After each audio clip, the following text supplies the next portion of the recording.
પંચમહાલ જિલ્લાના કર્મઠ અને કાર્યકુશળ દિગ્દર્શી ધરાવતા પોલીસ અધિક્ષક માન્ય હરેશકુમાર દુધાત સાહેબને સમગ્ર પંચમહાલ જિલ્લા વતી નમ્ર અરજ કરવામાં આવે છે કે પંચમહાલ જિલ્લાના સીમાડા તેમજ ગોધરા સમગ્ર ગોધરા શહેર અને ખાસ કરીને ગોધરા શહેર પશ્ચિમ વિસ્તારના જાહેર માર્ગો, ભરચક વિસ્તારો, ધાર્મિક વિસ્તારો, દવાખાનાઓ, શાળાઓની આજુબાજુ બુલેટ ચાલકો પોતાના બુલેટમાં મોડિફાઈડ ડુપ્લિકેટ મોટા અવાજવાળા સાયલેન્સરો ફિટ કરી અને વાતાવરણને ઘોંઘાટિયું બનાવે છે, બેફામ ચલાવે છે.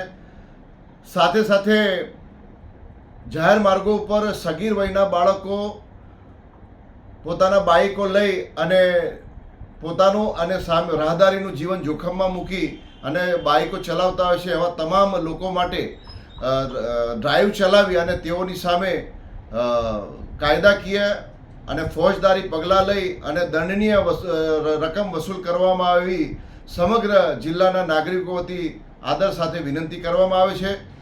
અમારી આ રજૂઆતને ગ્રાહ્ય રાખી અને તાત્કાલિક પગલાં લે એવી અમે વિનંતી કરીએ છીએ.